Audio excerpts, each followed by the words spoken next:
नमस्कार, captain TV Bihar देख रहे हैं आप। मैं हूं राधिका राज। आज इस स्पेशल स्टोरी में बात होगी उपेंद्र कुशवाहा की पार्टी राष्ट्रीय लोक मोर्चा यानी कि आरएलएम की।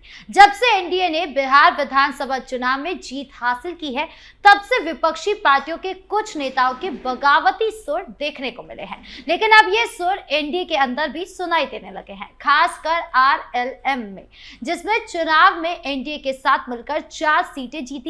लेकिन जीत के जश्न के बीच ही पार्टी के दरारें नजर आने लगी। आज हम इस स्पेशल स्टोरी में गहराई से जानेंगे कि आरएलएम में क्या चल रहा है, क्यों 3 विधायक पार्टी प्रमुख उपेंद्र कुशवाहा की लिट्टी चोखा पार्टी से दूर रहे, क्यों वो दिल्ली जाकर भाजपा के पास बड़े नेता नितिन नवीन से मिले और उपेंद्र कुशवाहा के कांग्रेस पर तंज से क्या सियासी संदेश जा रहा है। साथ ही बिहार की अन्य बड़ी खबरों पर भी नजर डालेंगे। तो चलिए शुरू करते हैं।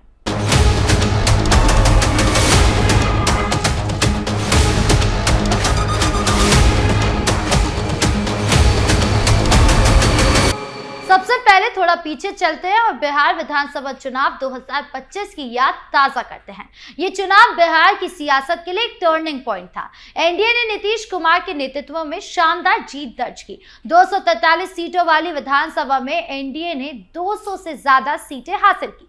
महागठबंधन को करारी हार मिली। आरजेडी, कांग्रेस और अन्य विपक्षी दल बुरी तरह पिछड़ गए। इस जीत में छोटे सहयोगी दलों का भी बड़ा योगदान रहा। इन्हीं में से एक है उपेंद्र कुशवाहा की आरएलएम। राष्ट्रीय लोक मोर्चा ने एनडीए के साथ गठबंधन में 6 सीटों पर चुनाव लड़ा और 4 सीटें जीती। ये सीटें हैं बाजपट्टी, दिनारा और अन्य। उपेंद्र कुशवाहा की पत्नी स्नेहलता कुशवाहा भी इसमें से एक पर विधायक है और उन्हें मंत्री पद भी मिला है। कुशवाहा समाज का वोट बैंक आरएलएम की ताकत है। उपेंद्र कुशवाहा लंबे समय से इस समाज के चेहरे रहे हैं। वो नीतीश कुमार के साथ जेडीयू में थे, फिर अलग हुए, राष्ट्रीय लोक जनता दल बनाया, फिर आरएलएम बनाया और अब एनडीए में उनकी राजनीतिक यात्रा उतार चढ़ाव पर भरी रही है। लेकिन 2025 की जीत ने उन्हें नई ऊंचाई दी, या कम से कम ऐसा लग रहा था। लेकिन जीत के बाद का सीन ही कुछ और हो गया। पार्टी में उत्साह की जगह असंतोष की खबरें आई। सबसे ताजा मामला 25 दिसंबर का है, क्रिसमस का दिन, जब उपेंद्र कुशवाहा ने पटना में अपने आवास पर लिट्टी चोखा पार्टी का आयोजन किया। ये पार्टी एक तरह का जश्न था। मीडिया थी, राजनीतिक हस्तियां थी, कार्यकर्ता थे, सब आमंत्रित थे। लेकिन पार्टी के 3 प्रमुख विधायक इसमें शामिल नहीं हुए। ये विधायक है माधव आनंद भाजपट्टी से, रामेश्वर महतो और आलोक सिंह दिनारा से। ये तीनों आरएलएम के कुल 4 विधायकों में से हैं। चौथी है उपेंद्र कुशवाहा की पत्नी स्नेहलता। इन तीनों की अनुपस्थिति ने सियासी गलियारों में हलचल मचा दी, क्योंकि ये सिर्फ अनुपस्थिति नहीं थी, ये एक संकेत था कि ये विधायक पटना में पार्टी छोड़कर दिल्ली चले गए और वहां भाजपा के नवनिर्वाचित राष्ट्रीय कार्यकारी अध्यक्ष नितिन नवीन से मिले। माधव आनंद ने खुद फेसबुक पर इस मुलाकात की तस्वीरें शेयर की। पोस्ट में लिखा गया कि नितिन नवीन को नए पद पर बधाई दी है और शुभकामनाएं व्यक्त की है। इसमें रामेश्वर महतो और आलोक सिंह भी साथ थे। अब सवाल यह है कि क्या ये सिर्फ शिष्टाचार मुलाकात थी या कुछ और था। सूत्र बताते कि ये विधायक आरएलएम के अंदर असंतुष्ट है। मुख्य वजह परिवारवाद है। उपेंद्र कुशवाहा पर आरोप है कि वो अपनी फैमिली को प्रमोट कर रहे हैं। उनके बड़े दीपक प्रकाश को बिना चुनाव लड़े मंत्री पद दिलवाया गया, जबकि ये विधायक लंबे समय से पार्टी के लिए मेहनत कर रहे हैं। पार्टी कार्यकर्ताओं में भी नाराजगी है। रामेश्वर महतो ने पहले भी फेसबुक पर बिना नाम लिए शीर्ष नेतृत्व की नीति और नियत पर सवाल उठाए थे।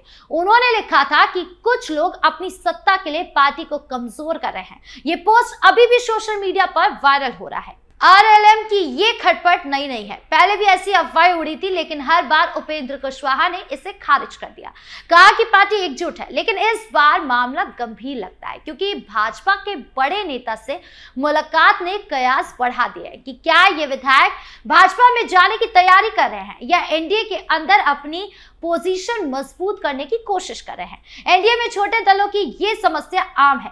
चिराग पासवान, जीतन राम मांझी जैसे नेता भी अपनी हिस्सेदारी मांगते रहे हैं। अब आरएलएम की बारी है। बिहार में कुशवाहा समाज का वोट बैंक करीब 6 से 8% है। ये वोट बैंक निर्णायक होते हैं। अगर आरएलएम में टूट हुई तो एनडीए को नुकसान हो सकता है, ऐसा विपक्ष कहती है। आरजेडी के तेजस्वी यादव पहले से ही एनडीए पर हमलावर है। वो कहते हैं कि एनडीए में सब कुछ ठीक नहीं है। अब बात करते हैं उपेंद्र कुशवाहा के हालिया बयान की, जो कांग्रेस पर है। कांग्रेस में नेतृत्व परिवर्तन की चर्चा चल रही है। प्रियंका गांधी को बड़ी जिम्मेदारी देने की बात हो रही है। रॉबर्ट वाड्रा ने कहा कि प्रियंका को बड़ा रोल मिलना चाहिए। कांग्रेस सांसद इमरान मसूद ने उन्हें पीएम कैंडिडेट बताया। इस पर उपेंद्र कुशवाहा ने तंज कसा, कहा कि इससे साफ है कि कांग्रेस को राहुल गांधी पर भरोसा नहीं रहा। राहुल की लीडरशिप फेल हो गई है। कुशवाहा ने कहा कि ना प्रियंका ना राहुल, कांग्रेस का कोई नेता पीएम नहीं बन पाएगा। देश मोदी के नेतृत्व में सुरक्षित है। राहुल गांधी की बर्लिन में भारतीय संस्थानों की आलोचना पर भी एतराज जताया, कहा कि देश की बात देश में होनी चाहिए। विदेश में सिस्टम की आलोचना आपत्तिजनक है।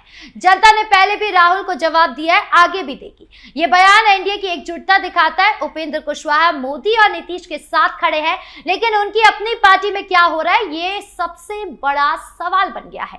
कांग्रेस में प्रियंका को प्रमोट करने की चर्चा 2026 से पहले की है। उत्तर प्रदेश में 2022 की हार के बाद प्रियंका का यूपी इंचार्ज पद छीना। अब उन्हें कैंपेन कमेटी या इलेक्शन मैनेजमेंट का हेड बनाया जा सकता है।